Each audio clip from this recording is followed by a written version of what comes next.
Okay. So if you want to join. I can get Tank in the shot. Ooh, that's exciting. Let me see. There you go. Oh. And the bar. Yep, I'm gonna hook up here. Okay.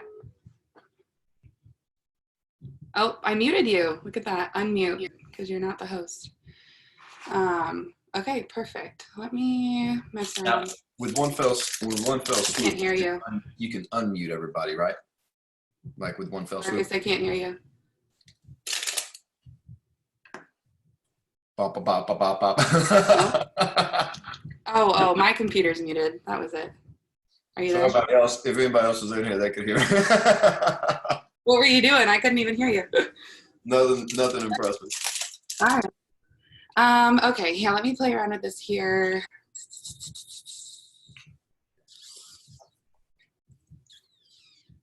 Gallery view? Nope. You know what I'd really love to do? What's that? I would love to. Well, I guess I could do it if I screen share. You know how I love my flip charts.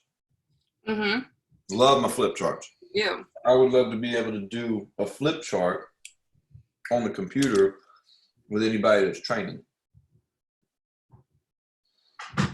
Like a notes page? Did you bring your flip chart home with you? I tried the flip chart. Well, I did the flip chart in the office. Yeah. And it's weird because you got to, close, you got to get so close. Okay. I'd rather just do it here and somebody just watch. Like, I wish I could write. I wonder if I could write. I can't do that on a desktop. No. Like a projector, like Gary Keller at the events and such. He gets to write and it's just projected up there.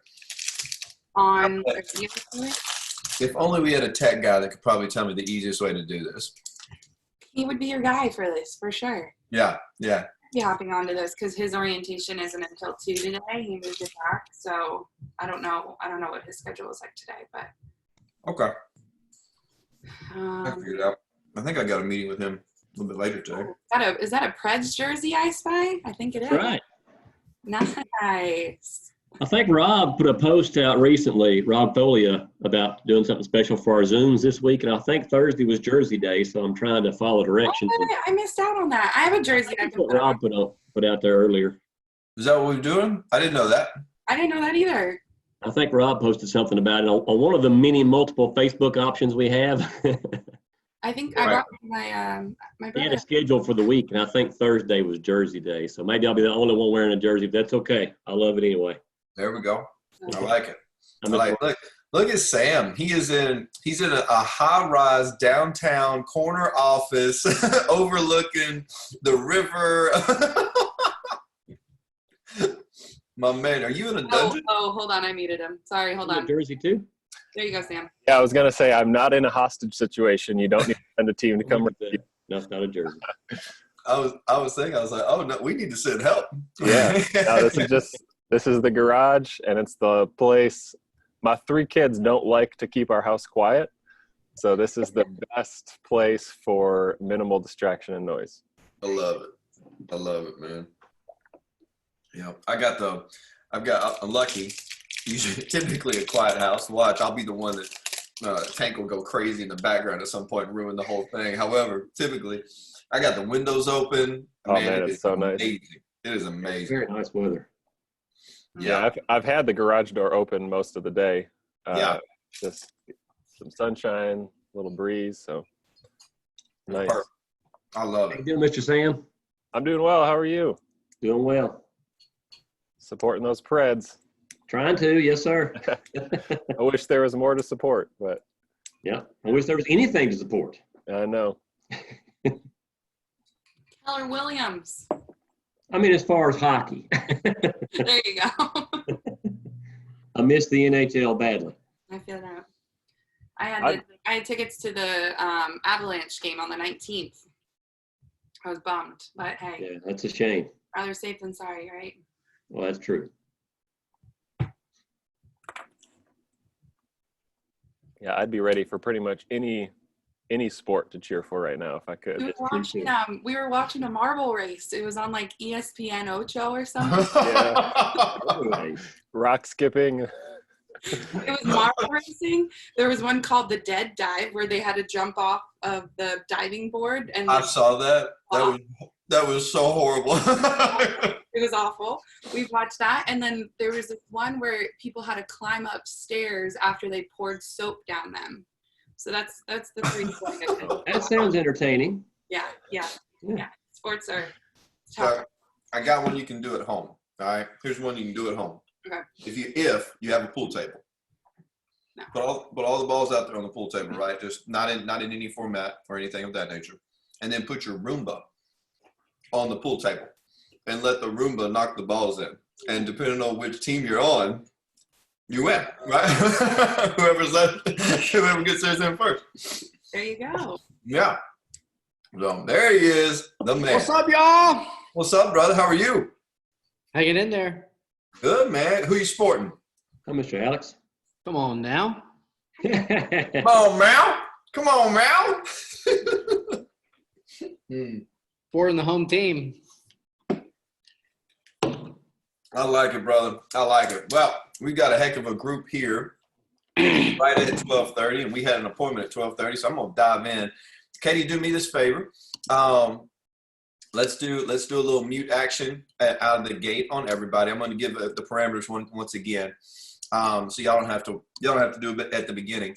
There's going to be spots where we ask for questions, and Katie, in all her glory and all her hard work ethic, dealing with me all day, every day, is going to help us unmute people and make sure everybody's involved and do the whole thing. All right. Today we're going to be talking about several things. This is very conversational. We're not going to be getting into any kind of, true format or anything. And that being said, we also have an agenda. With Alex, I'm going to ask him a little bit about the growth, all right, and a little bit about his background for anybody that doesn't know the story and how it played out. And he and Sam are going to pour into us today, so we definitely appreciate y'all's time. Thank you, fellas. Thank you both. I know y'all are busy, and we're going to talk about other things too. It's like health, how that relates to your growth and your wealth and what you can do, and maybe some tidbits there. Also, some best practices and habits. Now, with all of these that we do, I always love the ability, and Katie, if they don't have the ability, then please let us know. And I see that Alex is still muted, so let's make sure he's good. The ability to, if you glance over your screen, you'll have a little chat button. Go ahead and just hit that chat button, and that way it's up and you can see it. And that way, as questions come in, we can do that. And Katie, I know you're a host, so I'm not going to ask you. Andy, would you mind, sir? Give me a little test log. All right, just throw something in there. It could be a joke. It could be a witty comment. It could be how many push-ups I'm going to beat you by. It could be whatever. All right, so let's put that in there. There we go. There we go. I love this. What up, joke? Like it. Yes, and just like Alex said, anything is on the table. Anything's on the table. So I'm going to get off, I'm going to get this started off, I should say, and say, Alex and Sam, man, y'all have a very impressive company. Y'all have a very cool process that you go about. And one thing that I love, and you're doing real estate, and you can tell that you love doing it the way that you're doing it. Okay, I think a lot of people, they come in, and they, Keller Williams is amazing for a lot of things. And yet sometimes I think it feels overwhelming when somebody comes in and they say, oh, I have to be this or I have to do that, right? And they're doing all these regimented things and they're really not enjoying their life. And I'm an advocate that you have to do certain things until you don't have to do them anymore, right? And Gary Keller said that. That's where I get that. So he didn't like doing door knocking. However, he did it until his business grew to the point he didn't have to do it anymore. So what I'd love for you guys to start us off with is one, like kind of how'd you get started, Alex? And as you grew, like what kind of epiphanies or what kind of milestones really made the most sense to you as far as in your mindset first to take the big steps in your business? And I'm just going to kind of let you roll. Okay. Man, I'm happy to roll. I just want to say a couple things right off the bat. I think that this was slated to be like the monthly MREA. So, and then we find ourselves in a different situation than we expected to be. So I think we can have an agenda. I'd love to hear, Marcus, kind of what are the top plate things you want to make sure we address. And then secondly, obviously things are different now. So we can call an audible. We can do whatever we need to do. Last thing I would say is that I can talk at you guys all day long. This is how I run most appointments with clients. I have some things that I want to say, but I could talk about those things literally all day long. And really what I want to know from my clients is what's most important to them. So even if we didn't find ourselves staying at home, I would want to know from you guys, I want you to get off the call going, okay, I got one thing that I can either take action on, or that I was encouraged by, or that has changed my thinking in some way, somehow. And so, Marcus, I appreciate you calling out the chat box. Guys, use that. We may not address your question or what your maybe something that doesn't have to be a specific question either. It could just be thoughts on, man, if you're like me a week ago, my emotions ran the gamut from one end to the other and back and forth. It was just like ping pong. And I feel more stable, more at peace, more settled today. But it doesn't have to be real estate. And again, Marcus, I appreciate you bringing up some things, health, etc. It all plays together. It's all about, it's not all about, but these are all aspects of the lives that you guys are living. So all that to say, let's keep on let's hit the things, Marcus, that you want to make sure we hit on. But then I'd love to just open it up to say, hey, things have changed, but also even if they hadn't, this is about you guys and wanting to make an impact. So speak up, don't hold back. Whatever you want to talk about, we're going to talk about. Perfect. All right. So Katie, since we've started off, all right, go ahead and unmute everybody with your controls. And guys, you're going to have to remute yourself. The main reason I did that was background noise after the, out the gate. Okay. So Katie, give them back their controls. And as you guys have questions, just jump in. Like he said, very conversational. Okay. So Alex, the big things I want to hit on, brief description on your journey. Okay. And Sam, again, I appreciate you being here too, buddy. I want y'all to talk about how you're shifting immediately to this, to our current situations, all right? Maybe after your story. And then from there, at some point, I definitely want to talk about health. So we'll touch on those three things out the gate. And if somebody else brings something up, we can go down that road. So Yeah. talk a little bit about the story. Man, so I guess the highlights of the story is, and I was sharing this with the team earlier on our morning call. We're doing, well, to jump to your second thing, one of the things that we're shifting immediately is we're doing daily, just like this. We're connecting at 9 a.m. and we're intending starting today to connect at the end of the day around 3:30 or so. The morning is scripts, dialogues, mindset. And then the afternoon is just going to be, this is going to be our first day, but this afternoon we're going to check in, much shorter phone call, but just what's one thing you're grateful for or that went well today, just meant to be like, hey, things are moving and what's encouraging, or, just anything that could be helpful. And also it may just be that that's what's needed to stay connected in this time. I know it's been really helpful for me and I'm not the only one. So part of the story, rewind 8 years ago, I was telling the team, I think it was, let's just pretend it was 2012. I think it was 2012. I was new to Keller. I was 5 years in the business. I wasn't floundering, but I wasn't flourishing either. I was making a living. The year before I came to Keller, I did $3 million in volume. After expenses, I was young and I was getting by. But I didn't have the tools. I didn't know how to build a business. I knew how to do a transaction. I knew how to not win trust, but just relate to people in a way that they trusted me and asked for advice in real estate. And then I came to Keller Williams and I remember, I think it was the spring after I joined Keller, and man, I think it was March. So it was about this time of the year. I was an individual agent doing everything, nothing well, but doing everything. And I remember man, 2010, everything was doom and gloom. Like, dude, it felt like everybody was depressed. You go to the grocery store and everybody's just sad and angry and resentful and just like, life sucks. And so 2011, it was at March. Something just happened to my screen. Oh, you're still rocking, man. We see Okay. you and hear you just fine. So it gets to March, and man, I just had a slew of buyer consults sitting in the office. Our office was on the first floor, same building, but on the first floor. I was doing a slew of buyer consults. It was a strong, you guys need to write this down. It was a strong buyer's market defined as number of months of inventory at that point in time. And at that point in time, again, everybody's like sad and like, you know, unemployment's at a really, really high, historic highs. Oh my gosh. I think the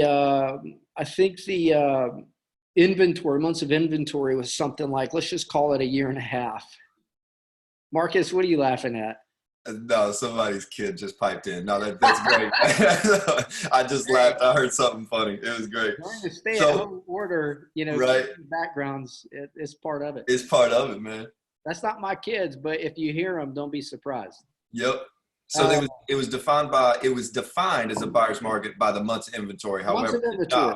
All right. Yeah. So the reason that you guys need to write this down is because regardless of the market, but especially right now, you need to know for your own sake and so that you can be the authority when you're speaking with people and they say, hey, what do you think? What's going on?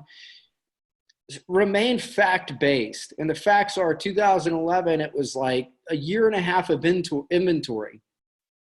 If you guys don't know, if there's anybody on this call that doesn't know how to do that, put it in the comments. And like after the call, I or Sam can show you how to look that up in the MLS within like 30 seconds. So it's about a year and a half of inventory. And I remember I'm going through, it's March, I'm doing all these buyer consults. And man, I saw like, it was on a dime. Within a 2-week period, I was like, holy crap. It went from like a year and a half to like 12 months to like 10 months to not, I was like, holy crap. Like I was going through a slew for some reason. I don't know at any time in my career I've ever done so many buyer consults in a 30-day window. And so I literally saw, because I'm showing these clients the total market overview, meaning I'm showing them supply, demand, months of inventory, and I'm seeing it go da da da da da da. So it's turning in literally in front of my eyes into a seller's market, and I was like, holy crap. And can you hear me all right? Yeah, you're good, brother. Okay, something's popping up on my screen. I just want to make sure. So that was sort of that was me living through the shift of a down market. Okay. And as things started shifting and then coming up. Got it. And then ever since then, when I first got into real estate 5 years prior, it was the worst time to get into real estate. And fortunately, I didn't know any better. And so keeping expenses really low and deals falling apart for reasons that you couldn't understand and things like that were just sort of the norm. Mm-hmm. Why did I share that March story? Well, you were talking about how that compares to what may be coming right up in front of us. I think that's where you were going because you were talking about buyers in the shifting market. Yeah. So, okay. Thank you for bringing me back. Clarity is power, baby. So part of the story is being in a shifting market. But the thing that people need to write down is the months of inventory and how that relates to now. Because when people are going, hey, I was thinking about selling in 3 months, or I'm thinking about selling right now, or whatever, it's like right now is a really good time to sell. Again, according to months of inventory. Right. So until that months of inventory gets up to like 9 months, you're just going to continue seeing prices go up. So that's the opportunity. That's the facts. I looked yesterday. I looked how many homes came under contract over the last week. There's like over 150 in Davidson, over 50 in Williamson. Yeah. So you can share. Look, I understand the fear, and if you're afraid, like it's probably best you don't make a move today.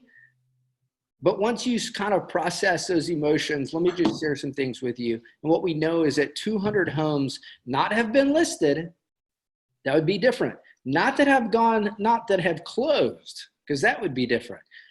But things that have actually gone under contract, over 200 homes in Davidson Williams over the last 7 days. And here's what the inventory is. And until that changes, right now is actually a really good time to buy.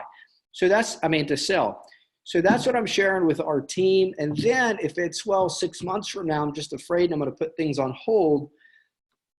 I'm a big fan of the if then. I know I'm getting super tactical and away from the story, and I can circle back to that if I need to. You're good, man. But man, I just think this is what people need to hear right now, because what you don't want is people to go, what's going on? And you're like, I don't know what the hell's going on.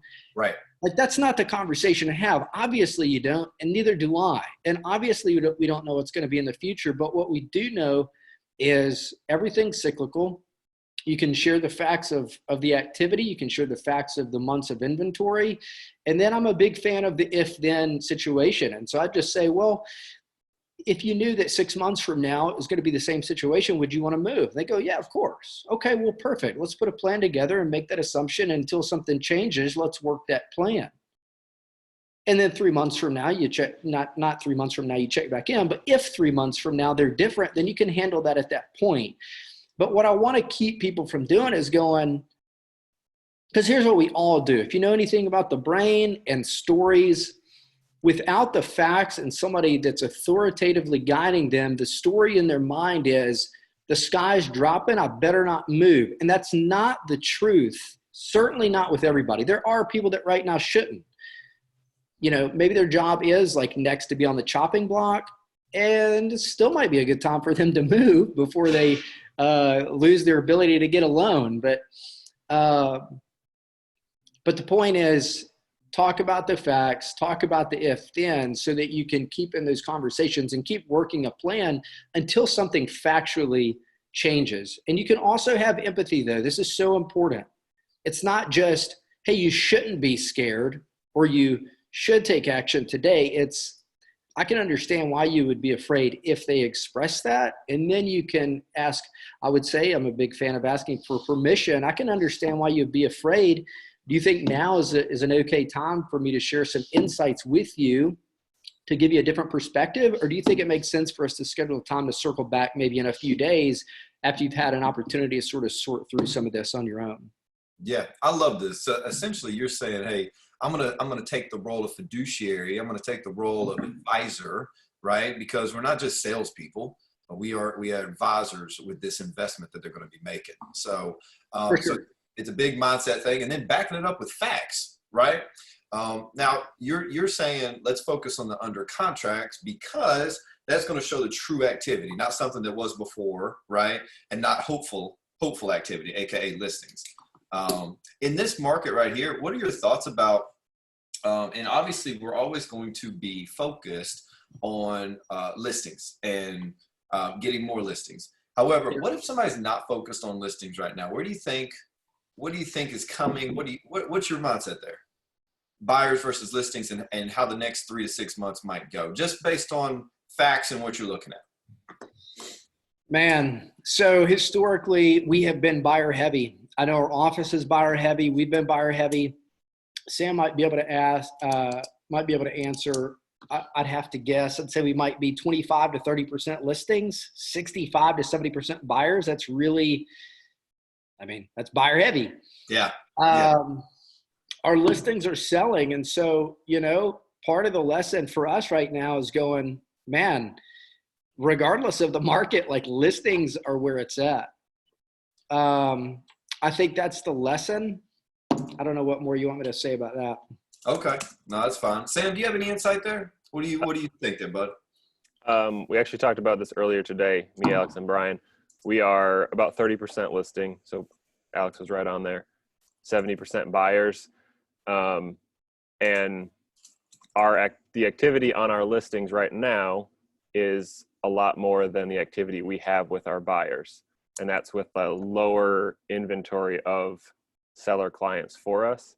Okay. So to me, I'm going, in unpredictable situations, like hopefully this is a once in a lifetime situation we find ourselves in today.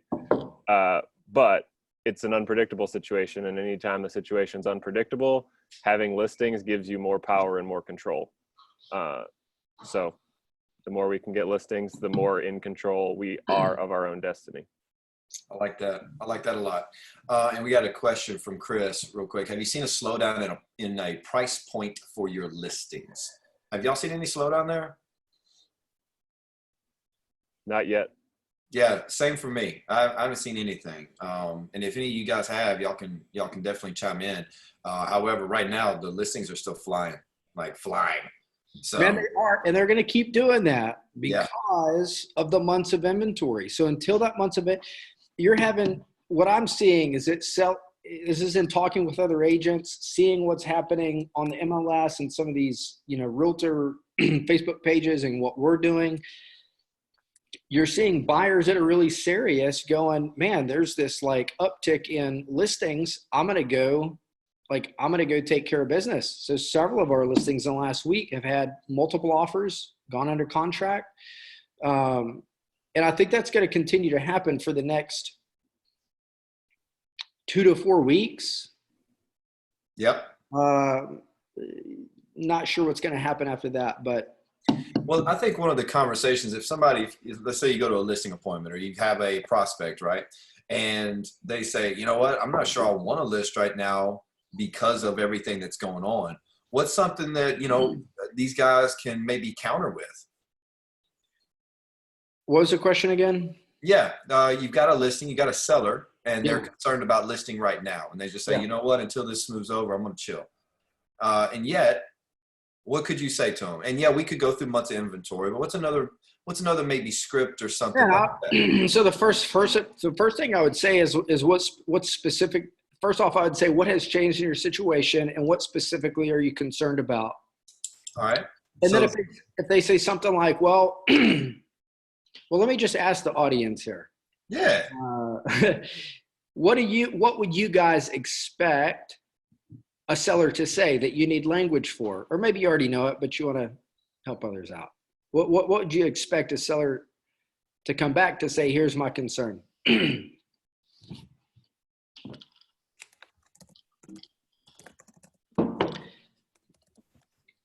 The interactive role play here.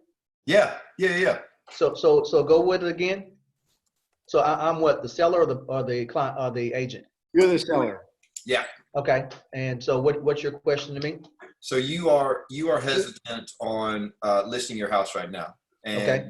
And what Alex has got is, hey, what's changed in your situation from the last time we spoke, and what is your main concern here? Well, I'm really kind of afraid. This virus is they're telling us to keep distance away from people. I don't really want people in my house right now. Okay. That's fair. If we were able to get the home sold without having anybody come into the house, would you move forward, or is there something else that I don't know about? Well, how would you do that?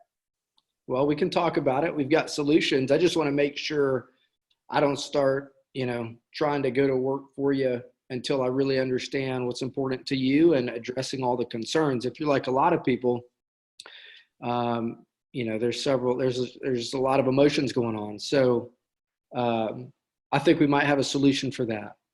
But outside of that, is there anything else that, you're afraid that the market's going to do this or that, or you might not get something? Or is it really just, man, I don't want to get sick and I don't want to call other people to get sick? Well, I don't want to get sick and my family gets sick. But, once, let's say that you do get my house, so, where am I going to go? Okay. So a couple of these questions, I would assume we've already had that. So I'm going to go off script a little bit and go, if I'm sitting down and we're having this conversation, we've already talked about where you're going to go. Okay. We've already talked about inventory.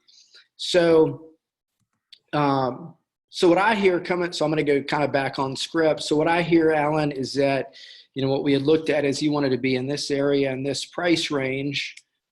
Let's just assume for a moment that none of this was going on. Is that still the price range you want to stay in and the area that you're comfortable with? It gets you the school system for your kids and all that?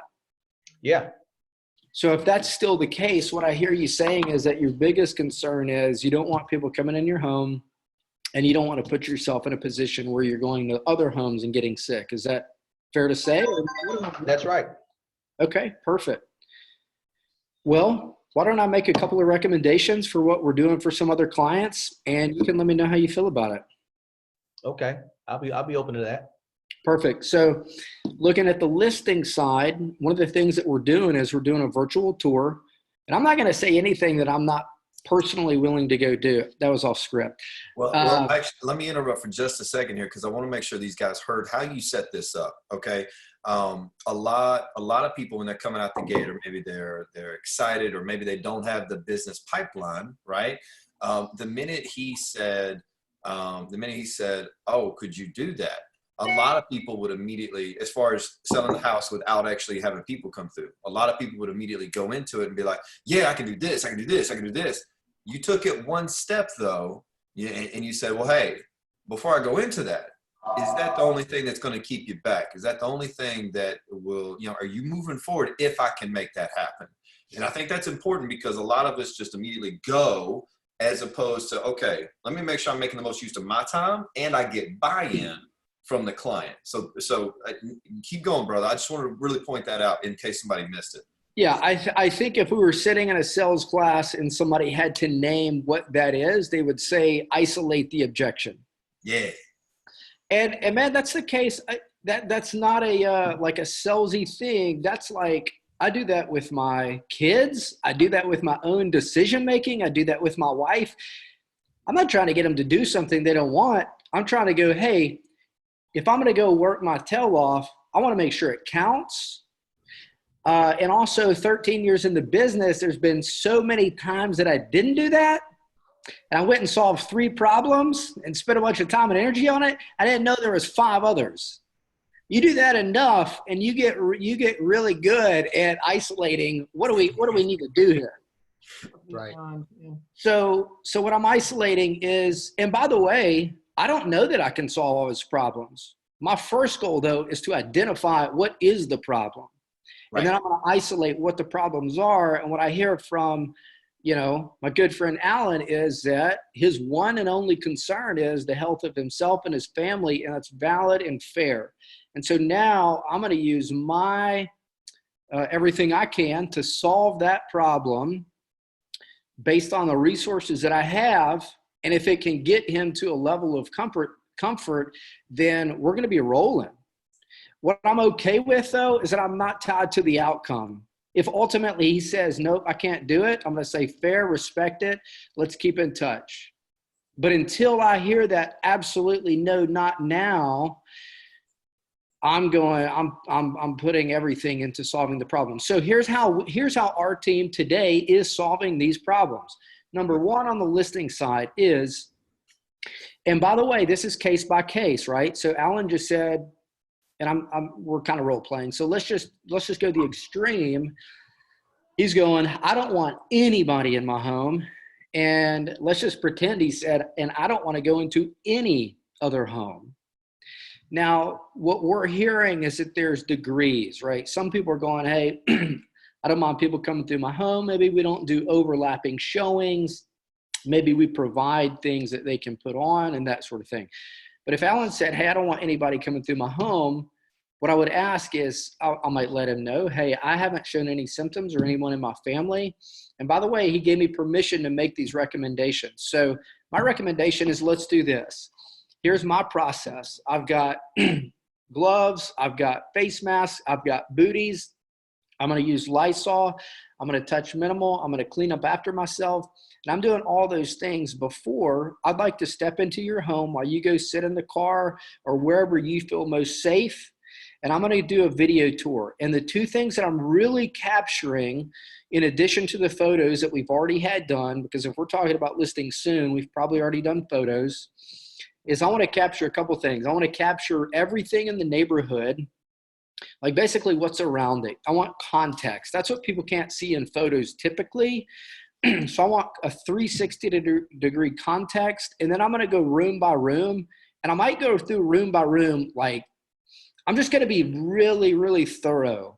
And I'm going to put my ego aside so it can be imperfect and it doesn't have to be professional, but I'm going to like point stuff out like, man, this like, you know, whatever it is, like some of the details again. And I think here's the gift of it is like, it gives you an opportunity to like call things out that are beneficial about the home that a lot of buyers aren't going to see otherwise, and their agents may not point out.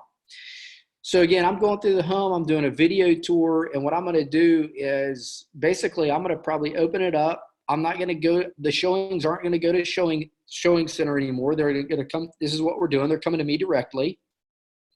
So basically I want to put it out there like a normal listing. I want all the agents contacting me directly. And then I'm going to send them a video of the virtual tour to say, have your buyers look at this. Let's go from there. If Alan truly said nobody's coming through the home, then I would have offers written contingent on an in-person showing. That's how I would handle the listing side. I'm sure there are other things we could throw at that solution, but I think by and large that keeps his family safe and it keeps the process moving forward on the listing side. On the buy side, in essence, I'm going to offer to do the same thing for him on the buy side. Right. And I don't need to go tour 7 homes, 10 homes. I think we could probably come up with 3, and I go do that. And then side note, as I'm going through this process with him, I'm thinking, what about what I'm doing is a natural and relevant opportunity to just share through social media what I'm actually doing? Beautiful, right? That's beautiful, because what you just described, not a lot of agents are going to be willing to do or think to do, right? And then look at it this way. If social media and the public and everybody see you out there doing these things, they are going to know your work ethic. They're going to know how far you go for your clients. And like he said, let it be imperfect. It's okay, because the effort is there, right? And the entire process, you are doing your very best with what you got in order to make it happen. Okay. Yeah. Let me do this, man. So you said, I'm gonna summarize what you said. You tell me if I missed anything. Peace of mind for Alan, right? You're gonna do the full protection, right? Gloves, booties, Lysol, the whole thing. You're doing it, just you, right?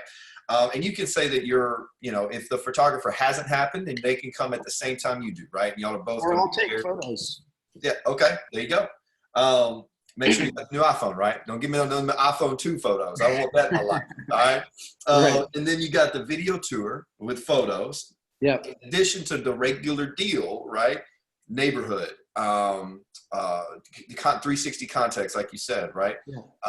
I had an agent one time. They were selling new construction, and somebody was getting relocated with the Army in like 8 states away. I mean, it's like nothing, right? They bought sight unseen, because the agent put the cell phone in the car, drove around the community, right? And just let them see the whole vibe, right? And that was great. And there was no house there, by the way. It was dirt. So they bought sight unseen and built sight unseen. Wow. We got there and they were super happy. It's all about them being able to see it, though. And essentially we're doing the same thing, right? Yeah. So that's awesome. And then contact you directly instead of going through any showing services. And then any offers, they are contingent upon the final, like, actual viewing, right? And so in this time, again, there's a heightened sensitivity. And so the reason I'm not going through a showing center anymore is because I want to be in control and have ultimate communication. Love that. I don't want to delay. I want it to come to me. I want to be able, I want control. Okay. In a heightened situation like this, and again, I'm speaking mainly, I think it's applicable to everybody. You guys can decide if it makes sense for you. There's going to be plenty of agents that don't do this. This is what I am personally willing to do, like, on our team right now. And this is the way that we are handling some of our situations. Again, it's case by case, so some of it's not as extreme. But we're handling buyer consults and listing consults the same way. Everything's virtual. Well, I love that, man. And you've got to in these times, right? I'll say this too, like, even It's the people that really show the work ethic. I was at the office on Monday and I looked out my window and the rep from Foundation Title was out front because the people were scared to go into the building. So they did the closing in the parking lot. She was outside the car. They were in the car and she would hand papers into them one at a time. It was right. And yet, hey, that's work ethic, right? Now I'm looking at her like she'll do whatever it takes. Yeah. Your people will see you and say they'll do whatever it takes. Yeah. And when we get past this hurdle that we've got in front of us, man, that's that market share. Whatever you gain now, you're going to keep. You're going to keep, just like Gary said. Sam, do you have anything to add? Only like what Alex just described. A lot of that was specific to kind of the most extreme level of fear from a seller. So there's going to be, like, when I built out our protocols for how to handle showings on our listings, I basically had 4 degrees that are kind of guidelines based on where the seller is. And we've had some sellers say, I don't need shoe guards, just drop some gloves off for me. Some sellers are like, if you can find masks, please bring those as well. So your sellers are going to have different levels of what meets their needs. And if somebody wasn't super concerned and you jumped to like, hey, let's do no in-person showings unless they submit an offer that's contingent on the showing, so we know it's only the most serious people, that would be really ineffective. So you've got to understand where your sellers are, and there's going to be a wide range of their fear level, and you just have to address that case by case. Yep. I love that. And, it gives me peace of mind. I like this because, most of us, I think there's a few people that are out of state. I know somebody just referenced Kansas City. Most of us are here in Tennessee though, right? And what I always loved was whenever I had a listing and a snowstorm would come through, that 1/4 inch snow that we get and everybody freaks out. Whenever that 1/4 inch snowstorm came through and I had a showing, I was like, oh, that's legit. That's a buyer. Right? Or that's a motivated seller if they're calling me to sell and they're willing to meet, right? Whatever that is, it's the same thing now. If you get 3 showings on a property, or if somebody's looking to sell right now, man, that's motivated, right? That's good. And the thing that I love is when everybody else is freaking out and they're holding off, and you've got people, this is maybe the opportunity to coach them and say, hey, I understand the fear. What about the opportunity? Because your community sells, 80 houses every year, right? As far as turnover, because it's a bigger community.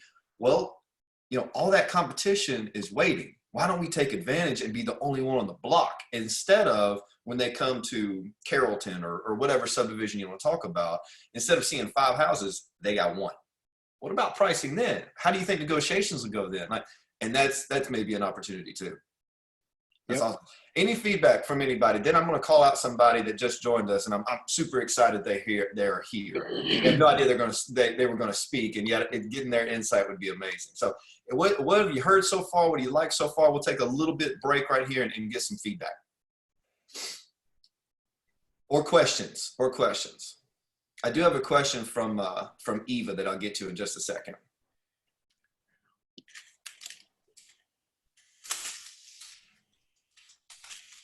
Nothing's off the table, guys. Don't be shy. Alan was the first one. He already busted the bubble, so y'all can jump in. This is what Keller Williams is all about. Ask any question, okay? Mastermind session. I think we need to move on for now. I think so. Scaredy cats out there. All right, so let me address 2 things. There are some questions in. Yeah. So let me get the questions, and then Amanda, I'm coming to you. Will the appraisals in 3 weeks from now, will they be lower than last month? Do y'all see any issues, appraisals, or anything of that nature? Based on facts, 3 weeks from now, no. Right. So far, there's nothing crazy happening so far, right? No. It's also okay. It's okay to say like that you don't know. We can't predict the future. So there's an element that we don't know. But unless there's a dramatic 3 months from now, maybe, I don't know, but I would just push back and say 3 weeks from now, if we're answering this question, I'm assuming it may be tied to a specific deal. 3 weeks from now, the appraiser's not going to go, number one, there in the 3 weeks from now, there won't even be any closings since the pandemic. I mean, maybe a few, but since the pandemic started, they're looking back at 3 to 6, 9 months of closings. And this is, again, if you look at number of closings, number of homes going under contract, and you're looking at more than like a week's worth of comps, which obviously they do, 3 weeks from now, you're not going to see anything. 3 months from now, we'll just have to see. But I would also tell you guys, don't jump ahead 3 months. Like, right, plan, but stay in the moment and keep fact based. It might just another little thing to add here. In the last shift, we actually did see a lot of the lenders start to pick apart the appraisals. And as a result, the appraisers started being more conservative in what they were willing to give for value. So it might be a good idea, if you have an appraiser relationship, to call and ask them, have they seen any tightening of what they can use in terms of comps and any adjustments? Because even though they do go, and we haven't seen prices fall, and they do go off of the past sales to determine their value, they may be given, if not yet, soon, new guidelines from the bank that would cause those values to come in a little less optimistic than we'd like to see. I like that. And now, Amanda, tell everybody who you are and what you do.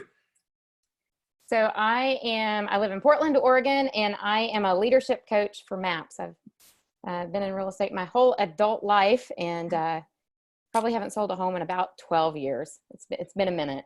But however, you've been obviously a huge part in real estate and seeing things from the 10,000 square foot view, right? Yeah, I ran a big team, and then so personally selling a house, meaning writing a deal myself. But I ran a big team, and then I was market center team leader of 3 different market centers, and now I'm a full-time coach. I love it. Yeah, first time, and Amanda's my coach, by the way, and our coaching session is right now. All right, so she's joining in on us. I have no idea what I just got myself into.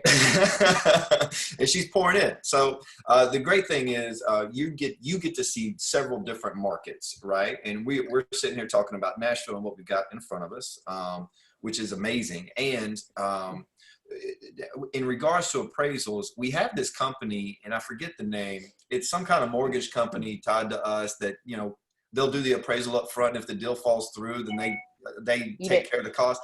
I'm trying to remember the name. Anybody help me out with that real quick? Keller Mortgage, right? Keller Mortgage will take care of that for you. So guys, this may be something. I saw Wells Fargo and Wells Fargo, right? I agree. I've used them twice. Not willing to, not wanting to, and yet we did, and we had issues as well. So maybe Keller Mortgage is something that you can offer your clients as well, because if the deal does fall through or something happens, at least they weren't out that money, right? If something crazy were to happen. So that's awesome. All right. So I'd like to get into the next thing. We've talked about the listings, we've talked about the buyers, and until I get some questions, I'm just going to go into my agenda. And I agree. I don't understand why Keller Mortgages are used more either. However, you can do that within your own business, right? That's you, and that's the scripts, and we've got those. And if you want some coaching, definitely willing to do that. I love Keller Mortgage. Alex, tell me, man, because you are doing a really good job. And Amanda, after he describes kind of what he's doing and why, I would love to hear your feedback based upon the successful people that you work with. Alex, you've done a really good job, man, of staying fit, staying healthy, and making that a priority in life. Tell me why. And, I'm not trying to get you to do push-ups here on the Zoom call. That's after, right? Because you got to beat Zimmerman here soon. Remember, 80 unbroken. All right, that's where we are right now. Look, I'm just going to call out the fact that I think it's become apparent to me that we need a push-up movement standard. Okay. I'm seeing some of these push-ups, and I'm going, man, I might go in quadruple digits if this is what a push-up is. You mean the half rep where it was just like this? Yeah. I'm like, that's okay. It's all about moving, man. Stop judging. Stop judging. That's it. Look, I'm not judging except when we're talking about a competition and people are trying to win. That's very true. Well, we'll see what you got, man. So why has health, and it may have always been, I've only known you as a healthy guy. All right. So if there was a time where you weren't or some of that nature, you can tell me about that. However, why is that important to you? Man, it's important to me. Here's the deal. Now that I'm in the habit of doing it consistently, when I don't do it, like, I don't like me. In other words, when I am exercising, there's something that happens for me that is life-giving to my soul, my emotions, my clarity in thinking. And also it gives me, like right now, I'm creating videos for our team on daily on daily at-home workouts. Yeah. And for me, that is just built-in accountability. Like, I want to help them, but it's for me as much as it is for them. I need somebody expecting me to do that. I truly want that accountability. So the reason I do it for me is I do it for me first. I don't do it for my family first. I don't do it for my kids first. I do it for me first. It's life-giving. It's helpful. Now, secondly, I go, you know what, man, I'm stronger. I'm more active. I love chasing my kids around the living room and the kitchen, like nonstop. There are just things that I know it's going to help me do with my family that when I think about that, it's beneficial. And then the third thing is just life. Like, man, I see people in older age that are not moving well. And I am confident that the way that I am sustainably exercising, I just feel like I'll be able to move well, like into my 80s, if not 90s. And so what does that do for me and those around me to be able to be healthy and move? Man, there's also one component that I think about periodically is just the cost, the financial cost. Like, man, how much medication and surgeries am I going to avoid having by keeping healthy? I love, well, yes, 100% right. And I love, and I'm writing everything that you've been saying down. I love the one thing that you did say, because man, it takes me back to mindset. It takes me back to training with Keller Williams in a big way. Is when we improve our life and when we grow, then we can grow others and we can enhance other people's lives or influence or inspire or whatever, essentially whatever word you're looking for there. Yeah. With that, and the cost, I like that, cost of being sick. So knowing that was there ever a time where you weren't healthy, or has this always been you? When it came to real estate, let me say this: healthy while doing real estate. I don't want to hear about like freshman year of college. You know what I mean, okay. Bro, freshman 15 is a real thing. All right, it is what it is. Yeah, definitely, at least for the two of us. So. No, I would say maybe the 2 to 3 year. I would say, to put it in kind of Keller terminology, it went from E to P about a year and a half, 2 years ago. Now, have you? And this is another thing. When you went E to P in fitness and in health, okay, yeah. Did you find yourself taking that discipline? And I'm not talking about the discipline of push-ups or something. I'm talking about the discipline of making that work and doing that in your life. Did that discipline and that kind of consistent discipline carry over to other aspects of your life? Man, so the habits and the action now compared to 2 years ago is drastically different. But I think it's really important to know, and this, people are gonna approach this different ways. For me, I thought, I'm going to start a journey and I'm going to take one day at a time. And if it's not fun, I'm not going to do it. If it becomes stressful, I'm going to do it differently. I'm doing this for me and I'm going to do it one day at a time. And so for me, the journey was fun. It has literally never been boring. And frankly, it has felt easy because it's been a joy to do. Like, it's not about, I got to do this and I got to do this. It's like, no, this is what I want to do, and I'm on a journey. This is a process. So do trial and error, bro. Like when it comes to diet, when it comes to exercise, I'll try different regimens. I'll try different foods, and it's all just learning. And then what I pick up on is patterns that I enjoy, that are life-giving, that aren't overly burdensome. And dude, if somebody was like, you got to be at the gym 5 days a week and you got to do this, I'd be like, no. Well, I think you said it, and I'll go back to family reunion because Gary Keller actually played a video from Kobe Bryant. All right, he played it several times in several different videos, depending on which room you're in with Gary. And he said that the biggest thing that one of the biggest things that he really enjoyed was that Kobe fell in love with the journey, not necessarily the results. He fell in love with, okay, I'm going to practice 3 times a day versus everybody 1, if not 2. Yeah. I'm going to be consistent. I'm going to be disciplined. And then that way, when it's 3-4 years in my career, man, you're like light years behind me, right? So it sounds like you fall in love with the journey. You got to fall in love with the journey. So like, Brian Bandis, my good friend and business partner, like, we joke around a lot, and he and other people would be like, dang, man, like those biceps. And I'm being silly, but this is what they're saying. And to me, like, I don't know what biceps look like. I don't know if they're small. I don't know if they're big, because it's not the point. It's a byproduct. Like, right. It wasn't like I've got to get to like this weight and lift this, and I've got to get. It has been a journey, and the fun thing is like I'm looking at the byproducts, going like, that's pretty cool. Like, dude, I got my Fitbit on, and I'm like part of the lesson, right? Like I got this Fitbit months into my journey, because if you had said, hey, get a Fitbit and track your calories burned and do all the things that I do now that come naturally and that I actually enjoy, that are fun. If you would have told me to do that 1.5 years ago, I'd be like, no, like I'm not going to do that. That's too much. Right.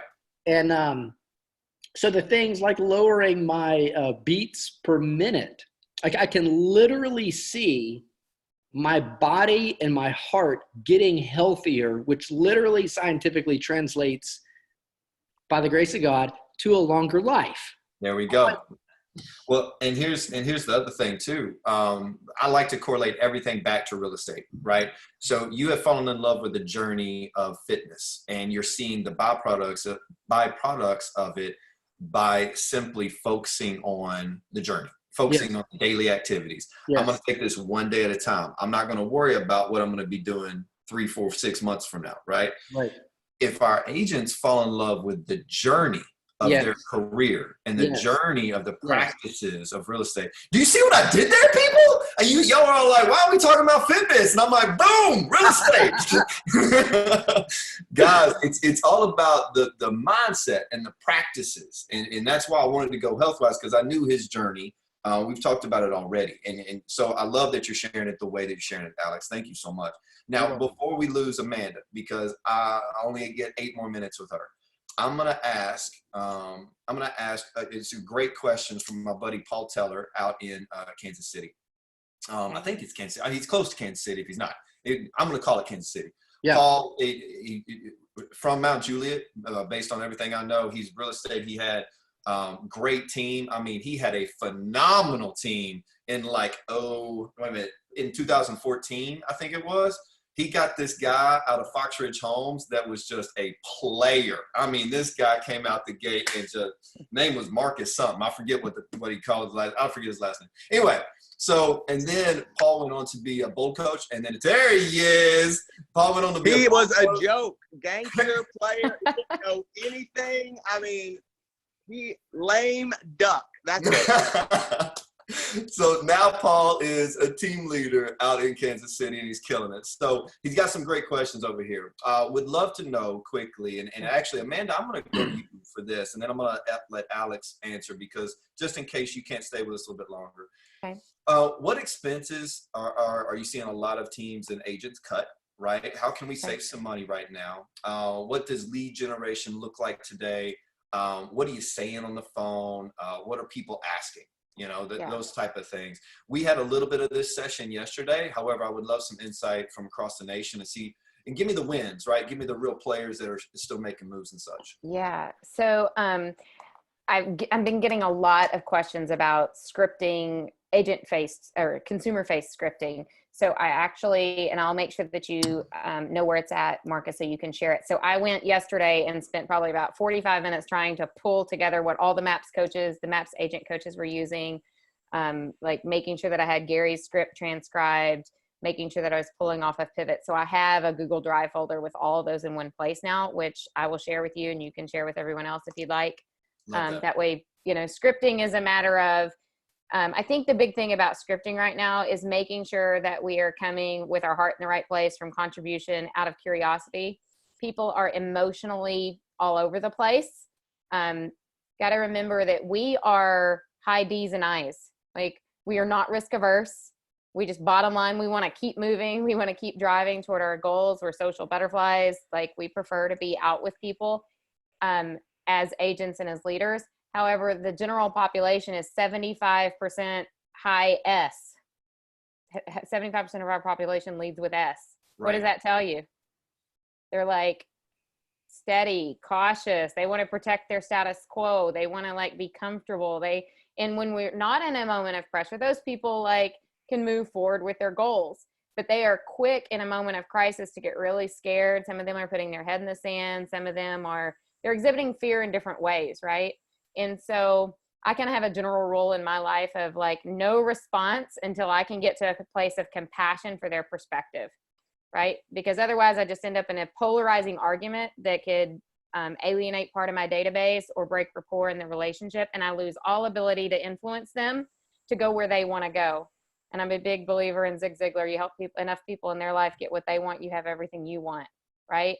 So if I'm able to come from curiosity enough to understand their perspective, whatever script I'm using, it's about, I got to understand where they are first. Then I can help them move. Everybody still has dreams. Everybody still wants to move forward. Just most of our population right now has no idea how to do that safely. Right? And here, let me interrupt real quick, and I apologize. I love that you said that, and I think it's important for us, if people here don't know the S on the profile, right? What is the best way? I think I know the answer. However, I would love to hear from you. What is the best way that they can, whether it be take the test, do some research, whatever that may be, on, okay, I actually changed, by the way. I'm not a high DI anymore. Now I'm a high ID. That's probably because of baby girl, honestly. That's the only change. That's the only person that could probably change that.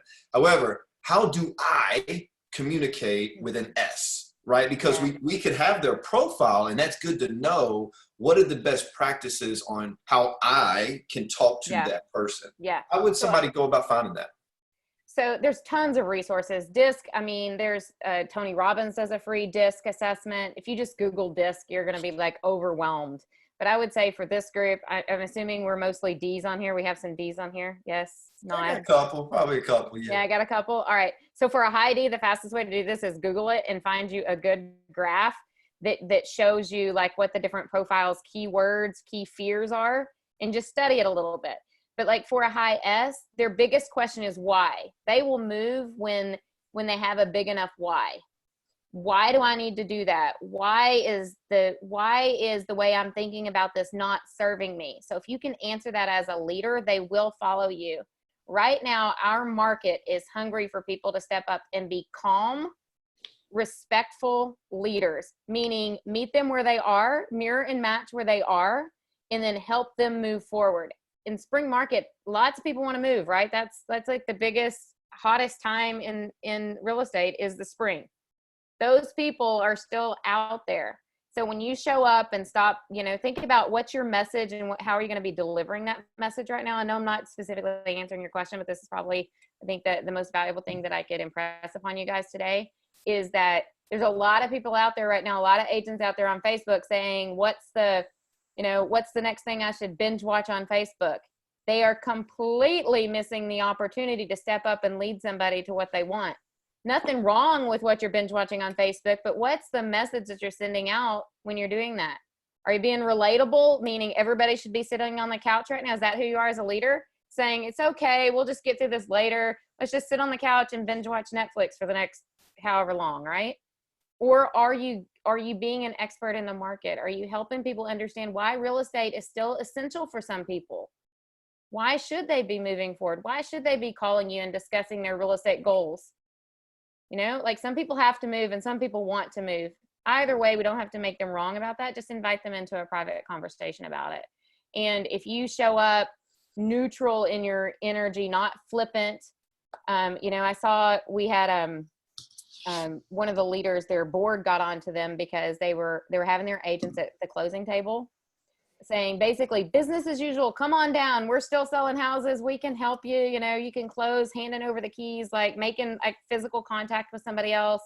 And they said, we've got Lysol and they're spraying Lysol, and we got plenty of hand sanitizer, right? And that was actually kind of funny. Like if you don't take yourself too seriously, that was funny. You know who that wasn't funny to? The 2 million people that lost their jobs last week that can't go to work. That was not funny at all. The people that have a sick loved one, that wasn't funny. Right? And they don't understand why real estate's essential. Why should people be thinking about selling real estate right now? We're trying to save lives, you know. So for some of your sphere, probably not the D's and I's, but for the rest, the S's, that's what they're thinking. So the message might have to be just meet them where they are. Let me tell you, a lot of people have questions right now about why people should still be having real estate conversations. I'd like to address that with you today. See how my energy is just calm and it's like understand it's not threatening to anybody, no matter what their opinion was. Right? So I think it's understanding what is their perspective, what is the belief system behind their perspective, and then helping them understand why they might want to have a conversation with you. Because S's, their main question is why. I can go a little bit further. D is going to ask, what do I need to do? An I is going to ask like, who else is doing it? Right? An S is why, and then a C is like, how would we do that safely? They want to know like all the nitty gritty details, right? So if you know that 75% of the population is S, then go out and answer the why question in your messaging. Figure out how you're going to deliver it. And you may need, that message may need to change from week to week. It may not, because this is not a static situation, right? Right. I don't know. I didn't really answer your question. No, you killed it. You killed it. Do you have by chance, Amanda, do you have a pen? I do.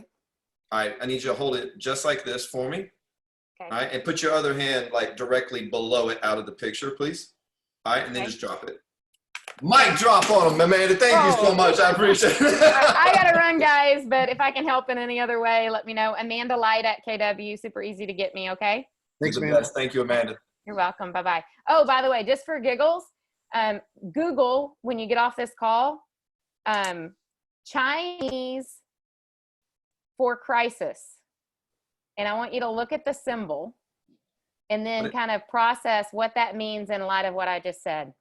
Chinese for crisis? The Chinese symbol for how do you write crisis in Chinese? Okay. Just Google it. And I think it'll all connect, and that makes you guys are probably, because you're high D's and I's, you're probably visual learners. That'll like cement it for you, okay? Love it. Thank you so much. Thank you. Bye-bye. Cool. That's my coach. That's my coach, right? I love it. I love it. So I heard a couple of things from her. Let me hear from you. What did you hear from her in that process?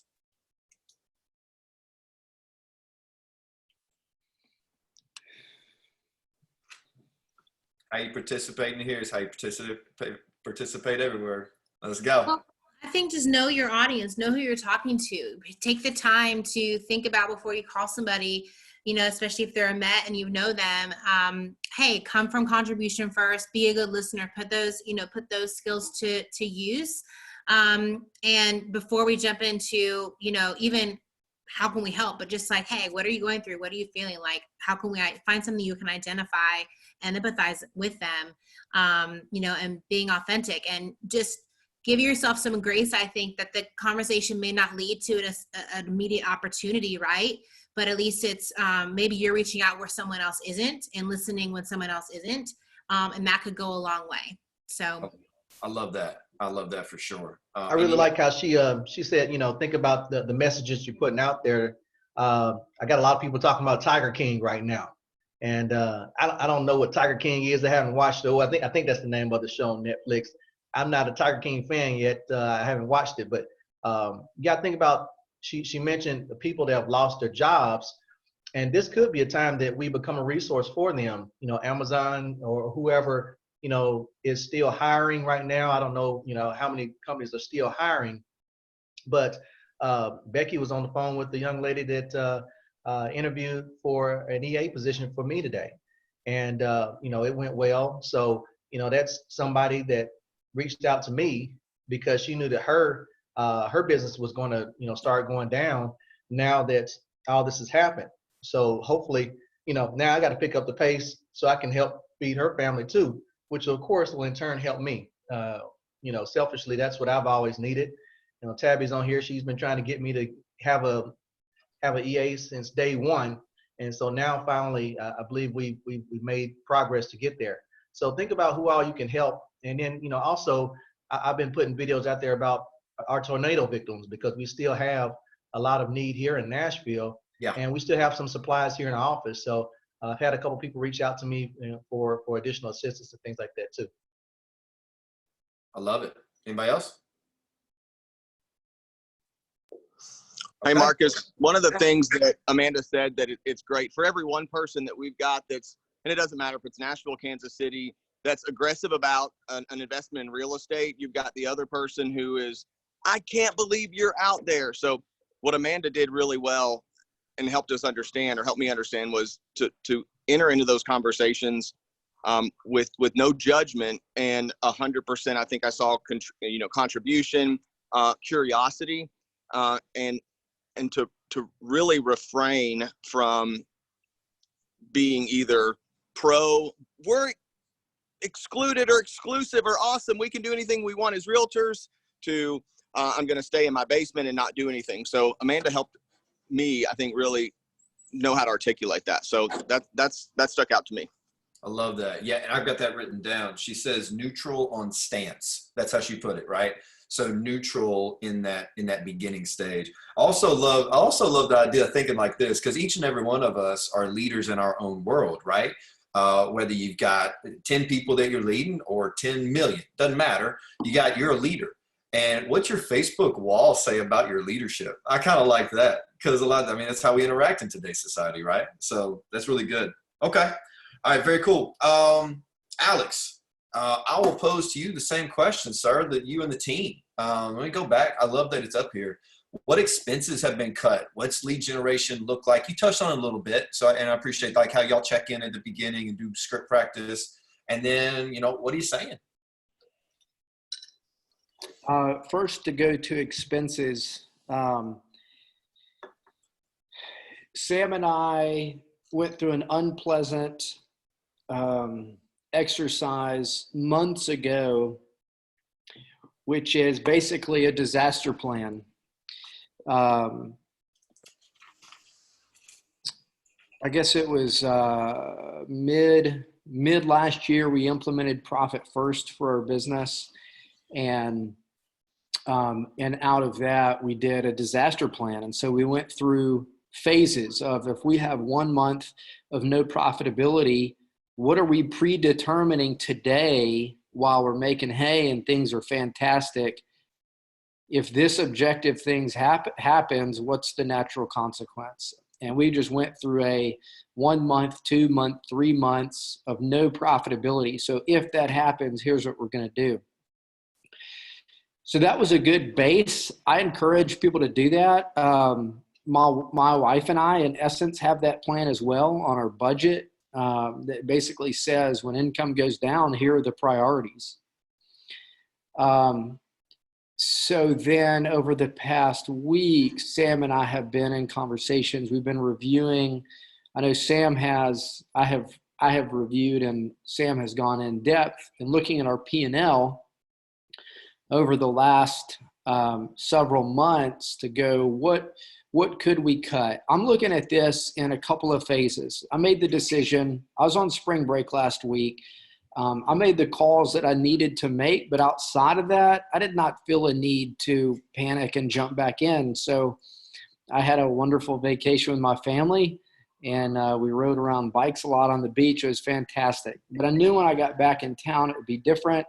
So I decided this week here's what I was unwilling to do. I was unwilling to hear Gary say, don't wait until next week, cut now, cut it deep.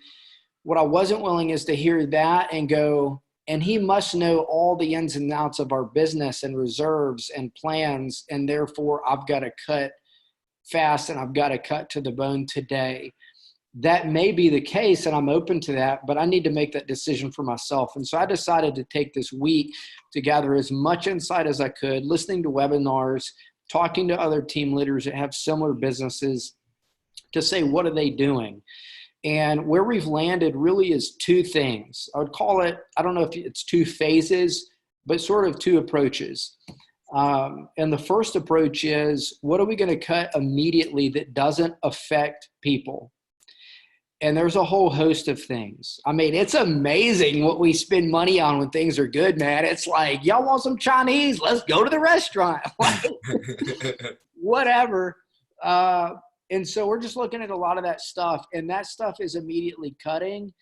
This is the gift of the time. This is one gift of the time. Is it's been a wake-up call to me to go, wow, like, man, I thought we were somewhat lean, but dang, like we were not that lean. And so we're looking at stuff. The opportunity is go, you know what? Like, we don't need that. And like, it's good, but it's not a necessity. And again, if we're looking at peacetime versus wartime, the decisions look different. And so I don't regret spending the money on the Chinese anytime we wanted to. It's a silly example, but that's a real example in months past, because things were good. And they still are. So the first thing is, what can we cut immediately that we could always add back tomorrow that doesn't affect people? And that's the first group. And that's what we're doing now. And then the second thing is, what does it look like to cut deep? And what does it look like to cut? We're looking at minimum 50% of our expenses.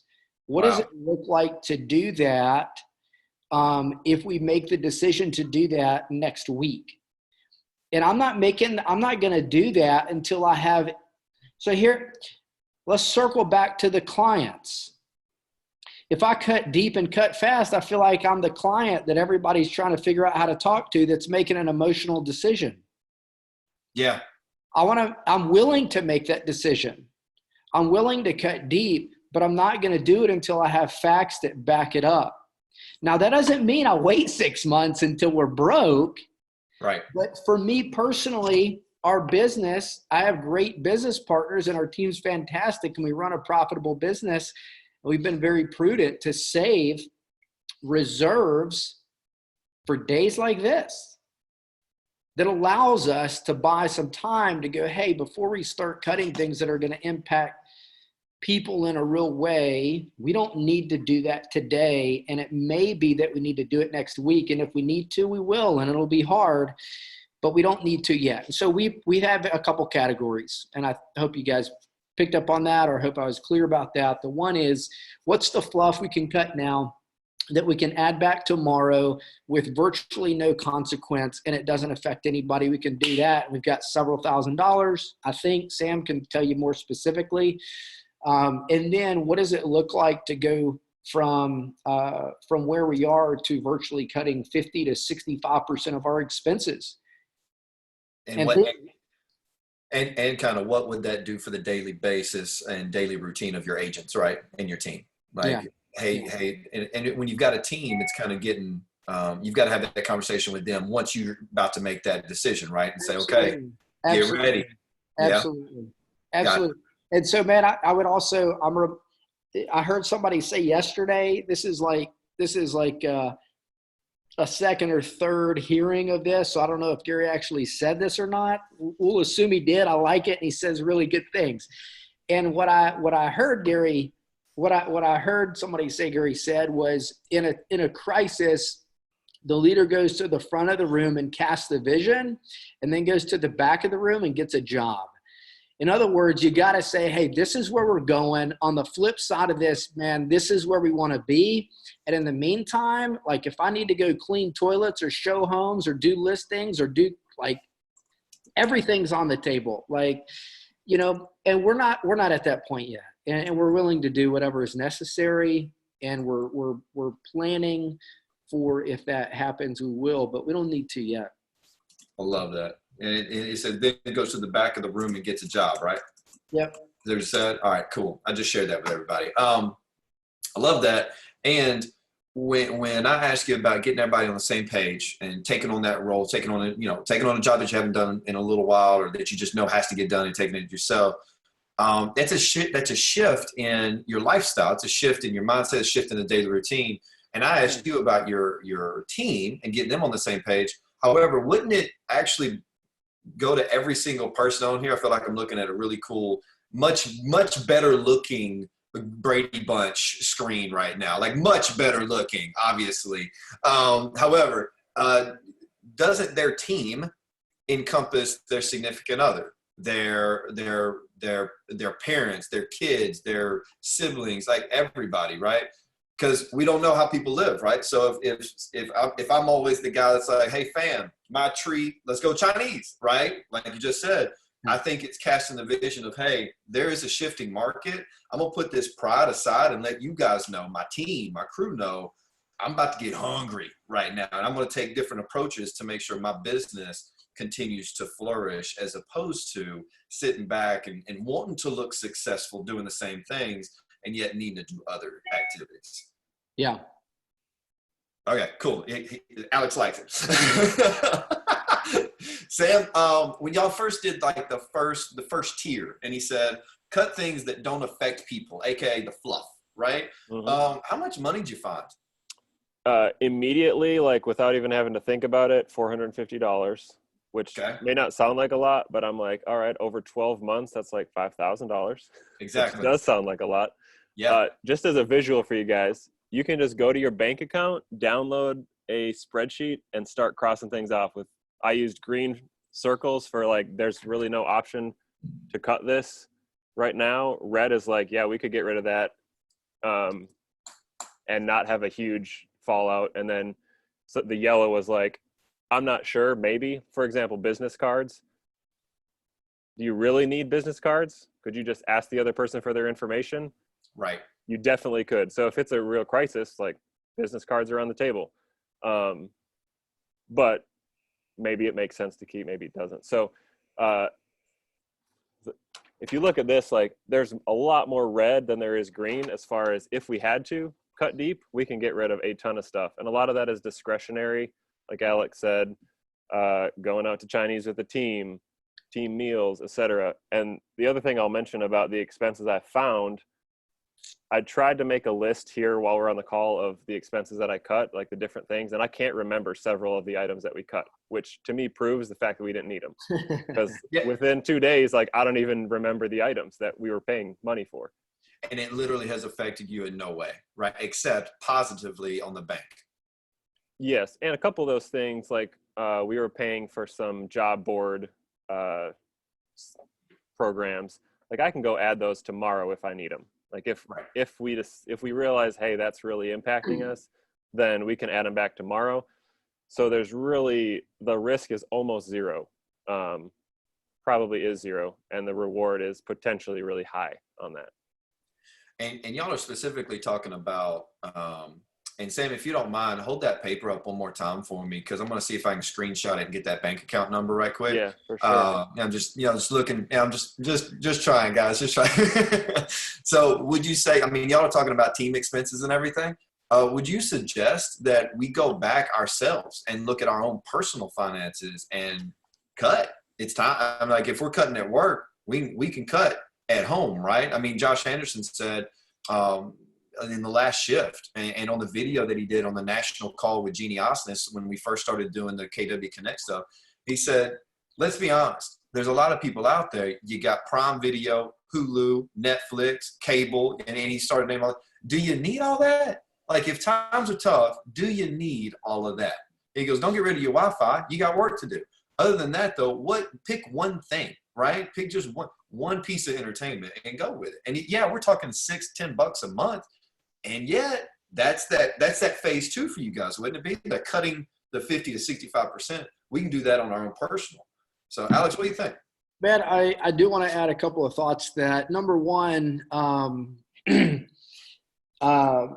if you don't have it, I would encourage you to create.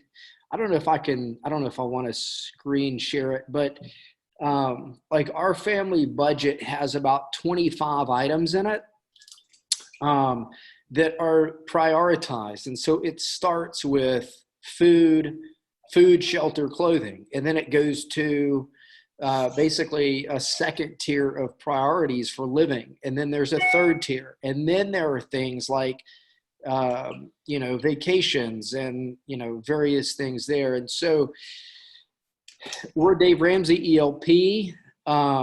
I've been on and off listening to Dave. I don't so much anymore, but I grew up listening to him in my dad's beat up car as a very young kid. And the one thing that I would take away from what he would say and that I have learned is that when you do that, it takes the drama and it takes the emotion out of the decision making. And that's the same reason Sam and I created the disaster plan in advance, is let's create a worst case scenario decisions while we're feeling really good, and don't need to. And so similarly, for those that might find themselves later on or ever in a situation, and Dave will talk about the example of a creditor calling, screaming their head off that they need money. And the response is like, you're not above the line. In other words, if I've got, $5,000 worth of expenses and I've got $3,000 coming in, it's just black and white. Like literally everything above 3,000 ain't getting paid today. I want to pay you later. I'm a man of my word, and I'm going to work my tail off to get you paid, but it ain't going to be today. Yeah. The second thing I would say about the expenses, and I've not full disclosure, I've not yet made these calls, but I intend to, even though I don't feel like I necessarily need to, is calling Comcast and calling my cell phone provider to see if they're willing to reduce my rate with the same service. And I'm expecting that they will. But I think it's worth a 5-10 minute phone call. Again, just to either get rid of an expense or those expenses that we got to keep, see if we can get a reduced rate or somehow renegotiate the deal. All right. So I love that. Right. I absolutely love that. And there's conversations that, if you're, pretty much anything lease wise, you can have conversations around that, right? Anything like that. I think it's worth the conversation. Plus, if you don't ask, you don't get. That's the basics, right? Now, you lied about one thing, Alex. I'm gonna call you out about it. Or you have like the bat phone. You got the bat line.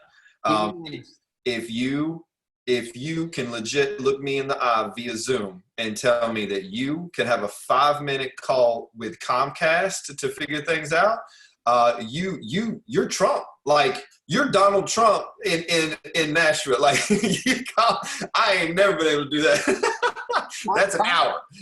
We're talking about conversation, not wait time. Oh, my bad. Okay. All right. Clarity. I got it. Okay. Guys, we got 8 minutes. Let me add one thing, Marcus, on like cutting expenses and just an approach to making progress in that area and others. A question that I've heard given in a couple webinars I've done has been along the lines of, I know it's not possible, but what would it look like if it was?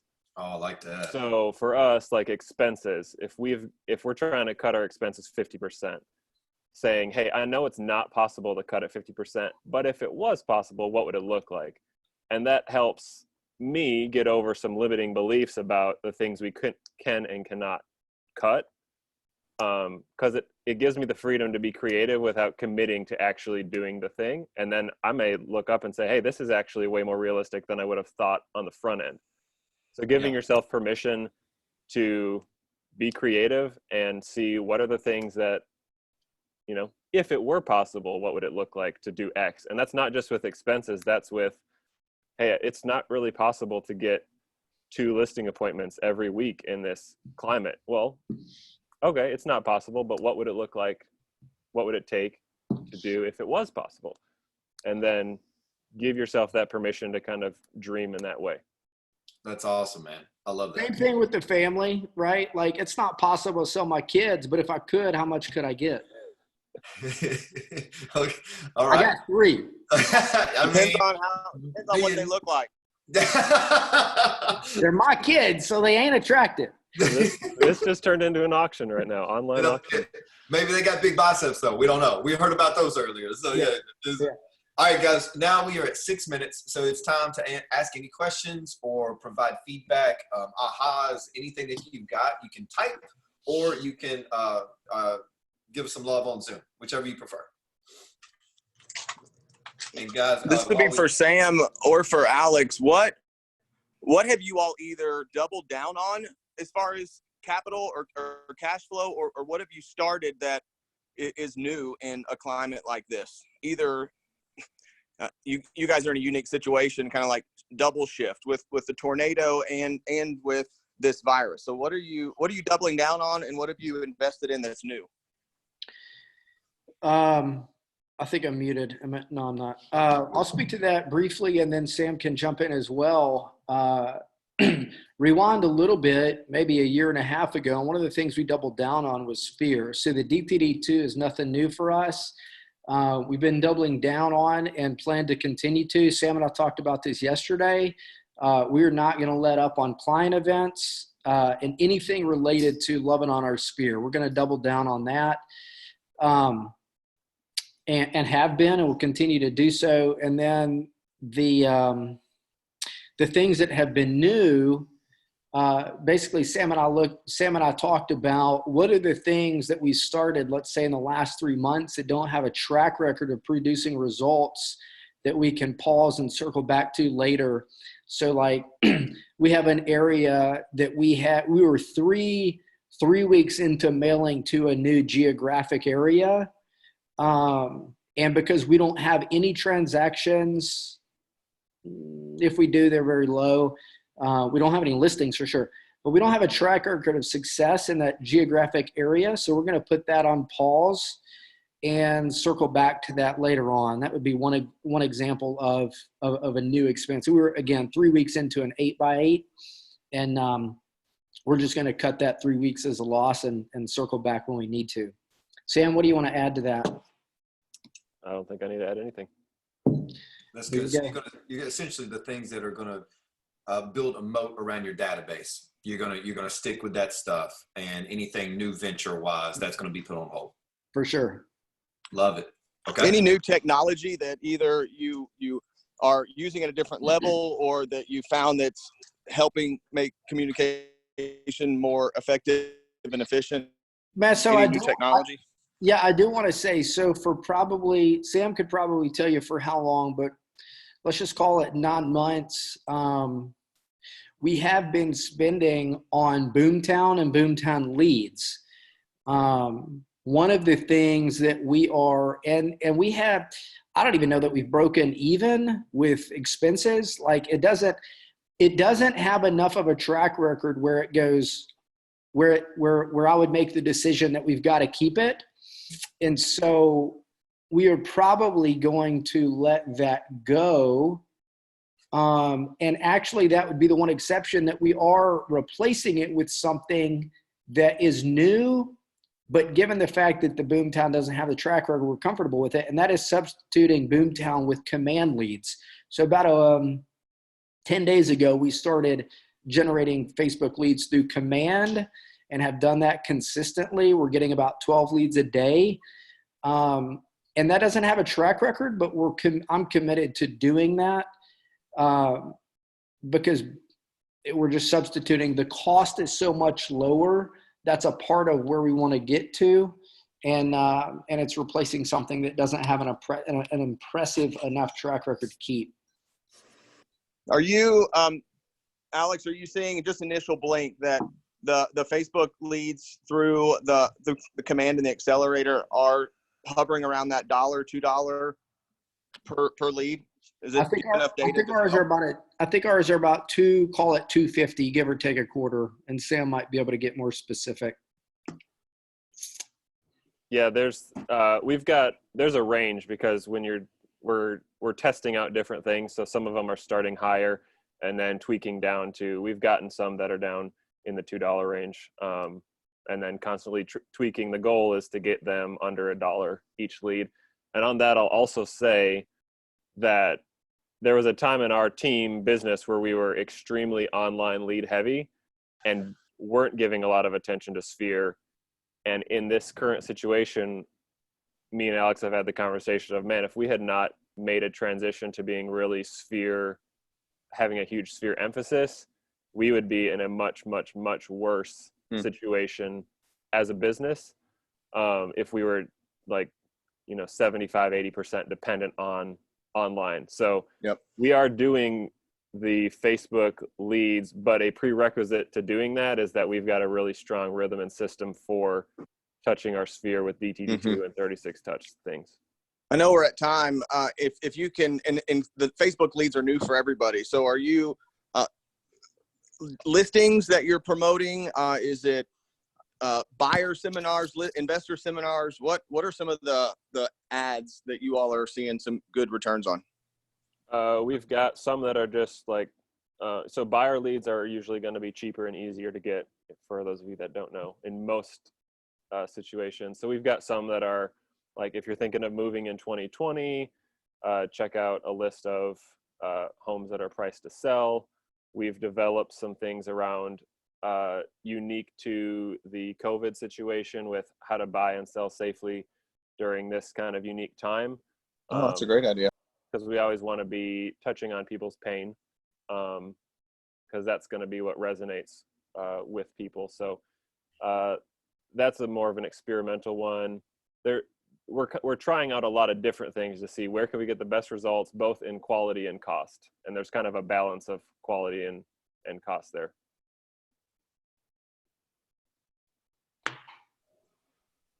Awesome. And you know what I heard you say, and I've got this little visual on my screen. I don't know if everybody is looking to where they can see everybody all at one time. However, I'm seeing Paul, and Paul, thank you for being here, brother. I really appreciate it. We've actually got something that we are going to be planning for our market center and his, if we can figure out if it'll be productive and a win for everybody. However, definitely, we are going to figure it out, and it'll be a win. We will. What I love though is while y'all were talking, I'm seeing Paul's picture right here, and he's sitting there holding the MREA book, right? And everything y'all were talking about, and it's the model. It's putting a moat around your database. Your database is your business, and you're sitting there saying that if I was online heavy, we would probably be hurting right now. We would be feeling it a lot more. So I love that y'all shared that insight. And guys, I'm going to give one more chance for any kind of questions because we are at time. However, I do want to say this while y'all are thinking about your last questions or aha or comment. Sam, Alex, I appreciate y'all pouring in today. This is one reason why I will always be Keller Williams forever and ever, right? So just the contribution that y'all brought today, the willingness to take your time, share everything to enhance us. Thank you from all of us to you. So guys, any last comments, any questions? Oh, I have a quick one. It's Lori. Are you calling FSBOs and expireds right now, or it's particularly expireds? Or do you feel like that's too much of an uphill climb?